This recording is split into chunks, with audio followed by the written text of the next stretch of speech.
नाज़रीन आदाब, आप देख रहे हैं टीवी का ख़ास प्रोग्राम ये गुलसिता हमारा। नाज़रीन आज फिर एक ख़ास एपिसोड को लेकर आपके बीच हाजिर हुए हैं। आज टीवी की टीम सूबे गुजरात के सूरत के मोटा वराछा में मौजूद है।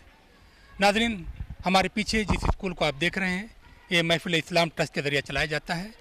ये स्कूल 1905 में शुरू किया गया महफिल इस्लाम ट्रस्ट के ज़रिए, लेकिन ख़ास बात यह है कि यहाँ पर अगर हम इसकी बुनियाद की बात करें तो हमें देखते हैं कि महफिल इस्लाम ट्रस्ट एक मुस्लिम तंजीम है, लेकिन यहाँ पर अगर हम तहज़ीबों के संगम की बात करें तो ये ख़ास तहज़ीब का संगम देखने को मिलता है और यहाँ पर मुस्लिम बच्चों से ज़्यादा हिंदू बच्चे तालीम हासिल करते हैं। ये रवायत कब शुरू हुई, आइए डालते हैं एक नज़र। सूबा गुजरात के अहम तारीखी शहरों में सूरत एक अहम और कदीम तारीखी शहर है। ये तारीखी शहर सूबा गुजरात के दारुल हुकूमत से 306 किलोमीटर की दूरी पर दरियाए ताप्ती के किनारे पर वाक़ है। गुजरात के बड़े शहरों में यूँ तो अहमदाबाद, बड़ौदा और दूसरे शहरों का नाम आता है, लेकिन सूरत गुजरात का दूसरा बड़ा शहर है। यही नहीं, इसका शुमार हिंदुस्तान के 8वें बड़े शहर के तौर पर भी किया जाता है। सूरत की तारीख पर जब हम नजर डालते हैं तो हमें कदीम संस्कृत किताबों में भी इसका जिक्र मिलता है। महाभारत के अहद में भगवान कृष्ण ने मथुरा से द्वारका जाते वक्त यहाँ कयाम किया था। सूरत को तारीख की किताबों में सिटी ऑफ द सन के नाम से भी याद किया जाता है। बाज़ मौरखीन का ख्याल है कि राजा दाहिर के जमाने में भी ये शहर अपनी तिजारत के लिए मशहूर था, लेकिन जब हम मिडाइवल हिस्ट्री पर नजर डालते हैं तो हमें ये देखने को मिलता है कि 15वीं सदी ईस्वी के अवाइल में गोपी नाम के एक ब्राह्मण ने शहर को नई शिनाख्त दी थी। सूरत दरियाए ताप्ती के किनारे पर आबाद है। यही वजह है कि इस शहर पर मुख्तलिफ औकात में मुख्तलिफ कौमों ने हुकूमत की और इसे अपनी तिजारत के मरकज के तौर पर इस्तेमाल किया। 1513 में पुर्तगालियों ने सूरत को अपने एक बड़े तिजारती मरकज के तौर पर इस्तेमाल किया। पुर्तगालियों ने तकरीबन 100 साल के बाद ईस्ट इंडिया कंपनी ने 1608 में सूरत से अपनी तिजारत शुरू की और अपनी तिजारत के फरोग के लिए उन्होंने सूरत में इदारे कायम किए। लेकिन यहाँ पर अगर इस्लामी तहजीब के नक़ूश की बात की जाए तो कदीम इस्लामी किताबों में यहाँ पर दरियाए ताप्ती के किनारे रांदेर का जिक्र कसरत से मिलता है। कुतुबुद्दीन ऐबक के अहद में रांदेर में गवर्नर के बैठने का जिक्र आता है। लेकिन अगर सूरत में मुसलमानों की आमद की बात की जाए तो खलीफा दोम हजरत उमर फारूक रदियल्लाहु ताला अन्हु के अहद यानी 15 हिजरी में जब हुक्म बिन अबिल आस कश्तियों के जरिए से अपनी फौज को लेते हुए सवाहिले गुजरात पर लंगर अंदाज हुए और जब हजरत उमर फारूक रदियल्लाहु ताला अन्हु ने उन्हें हिंदुस्तान में किसी मुहिम की इजाजत नहीं दी तो हजरत हुक्म बिन अबिल आस के हमरा जिन लोगों ने सवाहिले गुजरात पर कदम रखा था उनमें से अक्सरियत ने तो वापसी इख्तियार कर ली, लेकिन उनमें से जिन चंद अशखास ने गुजरात में रहकर इस्लाम की नशर इशाअत का अजीम कारनामा अंजाम दिया, बताया जाता है कि उनमें से कुछ बुजुर्गों का गुजर इस नवाह से भी हुआ था जिसे आज हम सूरत की सरजमीन के नाम से मौसूम करते हैं। इस अहद में सरजमीन सूरत का इस्लाम की तालीम से जो रिश्ता हुआ, बाद के अहद में वो रिश्ता इस्तवार ही होता चला गया और जब सूफिया अपनी सुलह कुल की तालीम को लेकर इस नवाह में दाखिल हुए तो सूरत और उसके नवाह में उखूत और भाईचारे की हर जर्रे जर्रे में ऐसी शमा रोशन हुई कि सूरत कहवाराए अमन बन गया। इसे सूरत के नवाह में सदी कब्ल इस्माइल इब्राहिम बहैयात जो साउथ अफ्रीका में बाबा कौम महात्मा गांधी के दस्ते रास्त में शामिल रहे हैं, उन्होंने सूरत के मोटा वराछा में इंसानियत की बका के लिए महफिल इस्लाम ट्रस्ट के नाम से एक इदारे की बुनियाद डाली ताकि बिला लिहाज कौम व मिल्लत यहाँ के लोग खुद को जेवर तालीम से आरास्ता करके कौम व मुल्क की खिदमत कर सकें। महफिल इस्लाम की बुनियाद रखी 1905 के अंदर। भैयात फैमिली के हमारे एक बुज़ुर्ग थे, उन्होंने एक ख्वाब देखा कि गांव के अंदर कुछ खिदमत करने वाली संस्था होनी चाहिए, यानी उसके बाद में ये संस्था अस्तित्व में आई और उसके अंदर ये काम शुरू हुआ 1905 के अंदर। महफिल इस्लाम का जो कॉन्स्टिट्यूशन बना है, रूल्स एंड रेगुलेशन, उसके अंदर महात्मा गांधी का भी गाइडेंस रहा है। यानी महात्मा गांधी भी उस टाइम पर साउथ अफ्रीका में थे तो साउथ अफ्रीका से उनसे ताल्लुक़ था, उन लोगों के साथ, यानी उन्होंने मदद की। मौजूदा में मोटा वराछा सूरत म्युनिसिपल कॉरपोरेशन का एक हिस्सा हो चुका है, लेकिन जिस वक्त मोटा वराछा में इस्माइल इब्राहिम ने यहाँ के लोगों को ख्वांदा बनाने के लिए महफिल इस्लाम ट्रस्ट की इब्तिदा की थी, इस अहद में मोटा वराछा न सिर्फ पसमानदगी का शिकार था बल्कि यहाँ पर बुनियादी सहूलियात का भी फकदान था। इस्माइल इब्राहिम, जिनका वतन गुजरात था और अपने कारोबार के सिलसिले में साउथ अफ्रीका में मुकीम थे, साउथ अफ्रीका में ही इस्माइल इब्राहिम की बाबा कौम महात्मा गांधी से मुलाकात हुई और फिर ये मुलाकात न सिर्फ दोस्ती में बदली बल्कि इतनी कुर्बत हो गई कि हिंदुस्तान की आज़ादी और गांधी के नजरियात को फरोग देने के लिए एक इशारा अंगुश्त पर सब कुछ करने को तैयार रहने लगे। साउथ अफ्रीका में इस्माइल इब्राहिम ने अपने वतन में इल्म की शमा रोशन करने का अहद किया और फिर गांधी जी के मशवरे के बाद इस्माइल इब्राहिम और उनके रफ़का ने 1905 में सूरत के मोटा वराछा में महफिल इस्लाम ट्रस्ट की बुनियाद रखी, जिसके तहत इब्तिदा में एक मदरसा और मस्जिद का क़याम अमल में आया ताकि यहाँ के तलबा को दीनी और दुनियावी तालीम दी जा सके। मकसद ये है कि भाई हमको अपनी कम्युनिटी का भी और हमारे समाज की कमी ये है और पूरे गांव वालों का, और ख़ास करके जो गरीब जो पिछड़े हुए वर्ग है उसको हमको एजुकेशन देना है और उसको तालीम देना है। और हमारी संस्था का एक ख़ास विशेषता है कि उसमें सारे मज़ाहिब के और सारे कौमों के लोग यहाँ से फ़ायदा हासिल कर रहे हैं। और आपने सारी स्कूल को देखा हुआ होगा कि इसके अंदर ज़्यादातर मुस्लिम बच्चे भी है और बिन मुस्लिम भी है, और सारे यहाँ से तो कोई जात का भेदभाव नहीं है और यहाँ ये तालीम हासिल कर रहे हैं। लेते एक छोटा सा ब्रेक, मिलते हैं ब्रेक के बाद।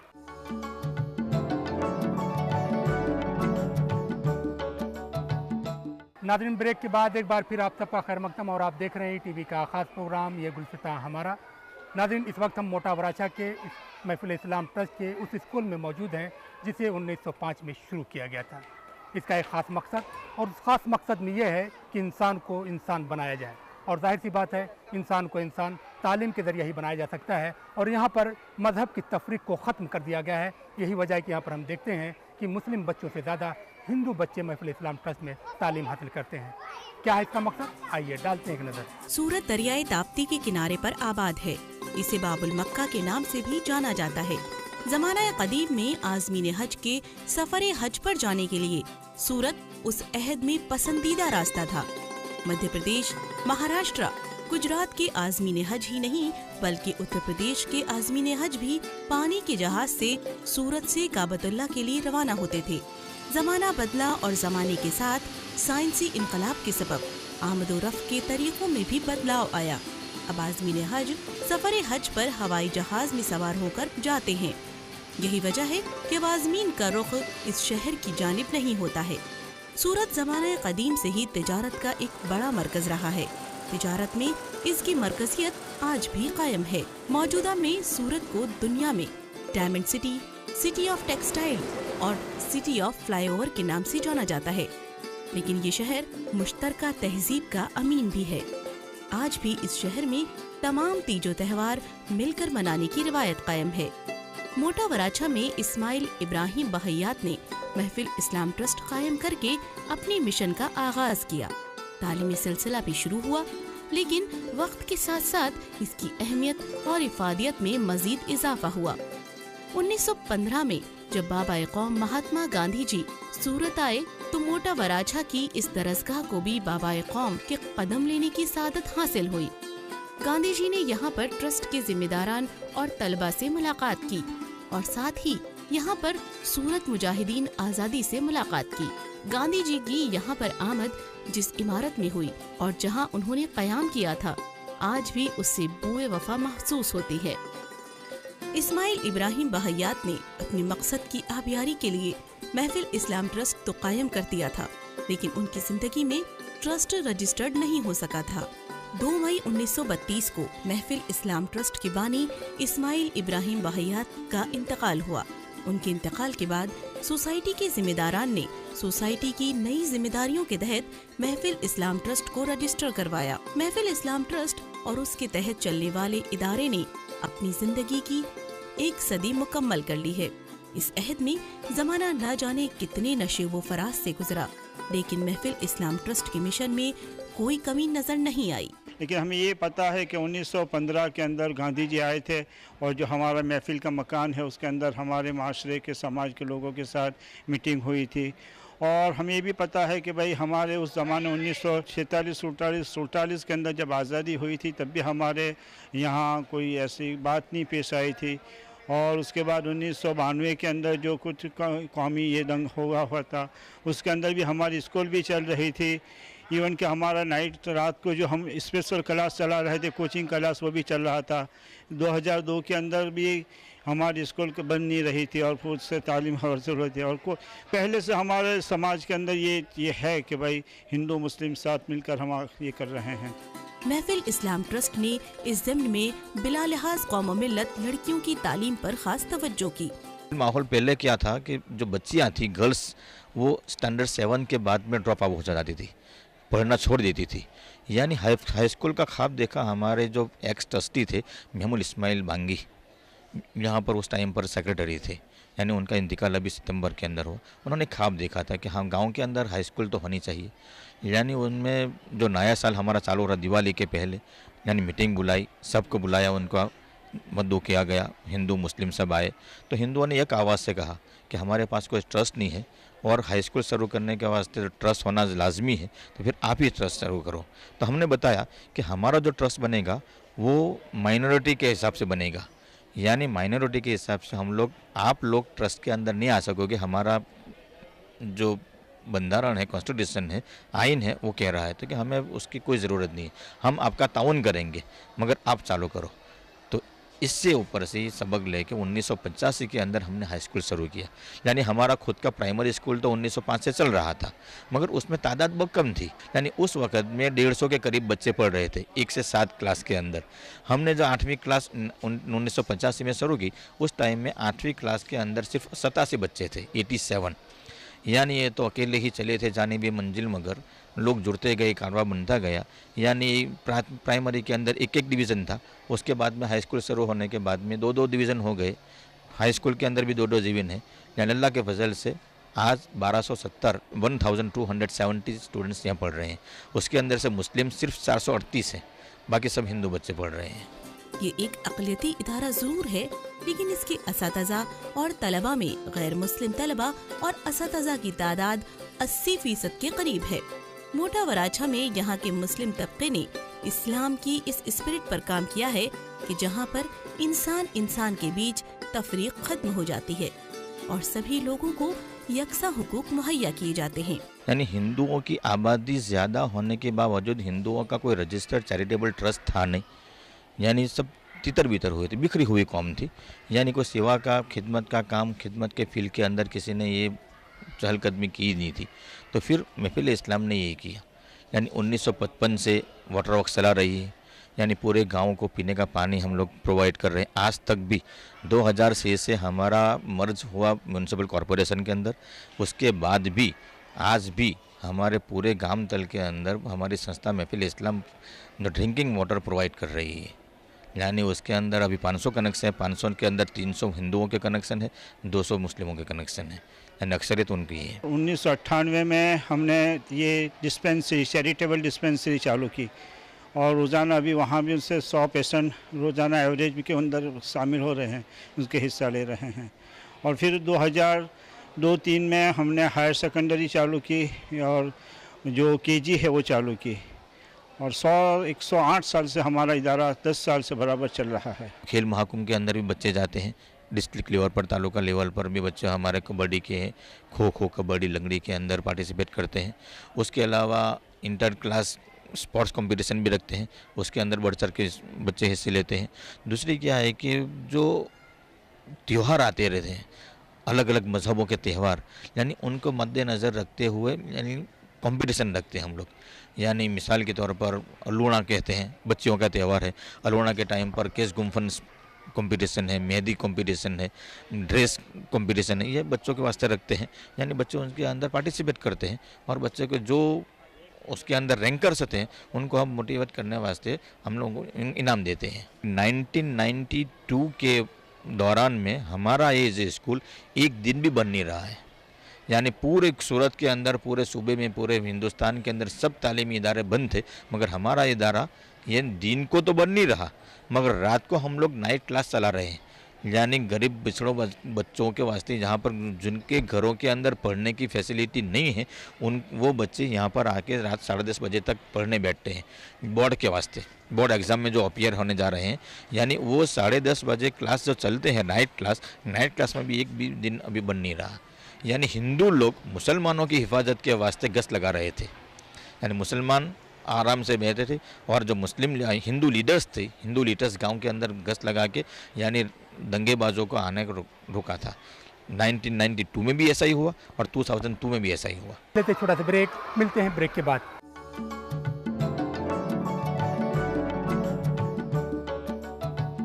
नाज़रीन, मोटा वराचा का महफिल इस्लाम ट्रस्ट जो 1905 में जिस एक मदरसे से शुरू हुआ था, हमें देख रहे हैं कि हाई स्कूल और हाई स्कूल के बाद हायर सेकेंडरी स्कूल भी शुरू हो गया है। और यहाँ पर ख़ास बात यह है कि यहाँ पर तलबा को तालीम के साथ साथ तरबियत देने का काम किया जा रहा है, ताकि वो अपनी तहजीबी रवायतों के साथ मुल्क में ज़िंदा रह सकें। जाहिर सी बात है, जब तहजीबी रवायतें ज़िंदा रहेंगी तभी हमारा मुल्क तरक्की करेगा। ये तहजीबी रवायत किस तरह से कायम की जा रही है, आइए डालते हैं एक नज़र। इस्लाम अमन और सलामती का मजहब है। इसकी तालीमात किसी एक खास खित्ते के लिए नहीं, बल्कि आलमे इंसानियत के लिए हैं। खालिक कायनात ने इस कायनात को एक खास हिकमत के साथ खल्क किया है। इसकी तख्लीक करदा हर चीज फितरत के ऐन मुताबिक है।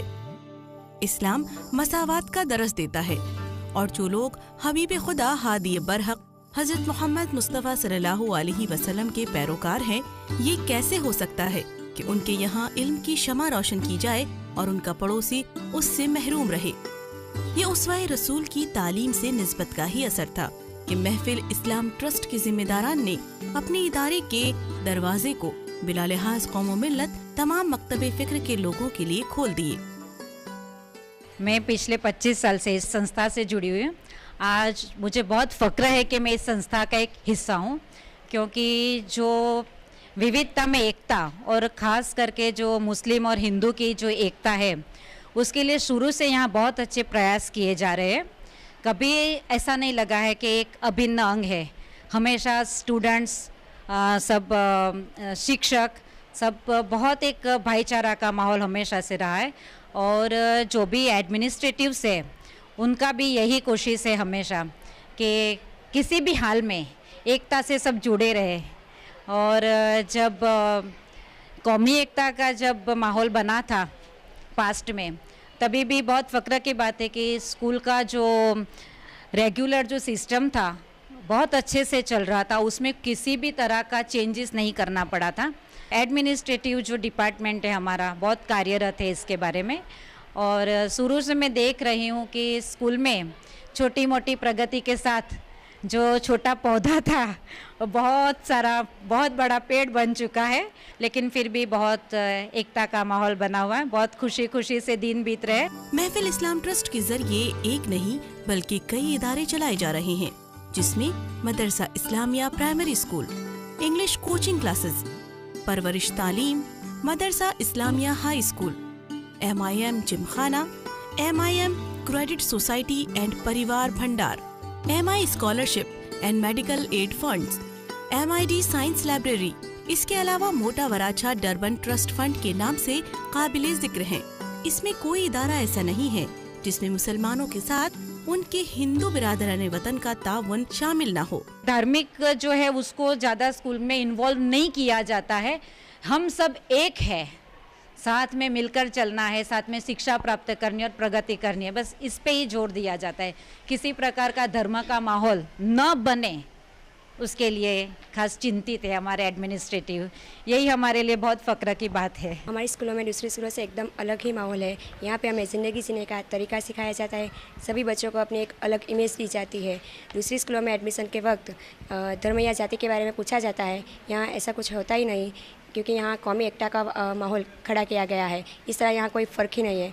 यहाँ दोनों धर्मों के त्यौहार भी मिलजुल के सब हम मनाते हैं, और यहाँ हमें शिक्षा के साथ साथ संस्कार भी दिए जाते हैं। दूसरी स्कूलों में सिर्फ एजुकेशन ही दिया जाता है, लेकिन यहाँ पर एजुकेशन के साथ साथ हमें अच्छे अखलाक और ज़िंदगी में हम अच्छे इंसान बन सके ऐसे में सीख दी जाती है। पढ़ाई के साथ साथ इंसानियत भी सिखाई जाती है, और मेरा यह मानना है कि ये स्कूल पूरे विस्तार में सबसे अच्छी है। यहाँ पर इतने संस्कार, इतने अच्छे अखलाक दिए जाते हैं कि कोई भी इंसान हो वो बाहर जाकर भी स्कूल का गुणगान गाता है। MI स्कूल तकरीबन 100 साल हो चुके हैं इसके, और इस स्कूल को एस्टैब्लिश करने में, स्कूल की रेपुटेशन कायम करने में स्कूल के अरकान, मैनेजमेंट और टीचर्स का बहुत बड़ा हिस्सा है। साथ में वालियों का भी बहुत बड़ा रोल रहा है। यहाँ पर लिखा हुआ है, इंसान का इंसान से हो भाईचारा, यही पैगाम हमारा। तो इस स्कूल का ये पैगाम यही है कि मज़हब नहीं सिखाता आपस में बैर रखना, और हिंदी है हम वतन है हिंदुस्तान हमारा। तो ये मैसेज लेकर ये स्कूल चलती है। इस स्कूल के मैनेजमेंट में 100% मुस्लिम्स है, लेकिन इसमें स्टूडेंट 70% हिंदू है और 30% मुस्लिम है। उसमें बच्चियां भी है, बच्चे भी हैं।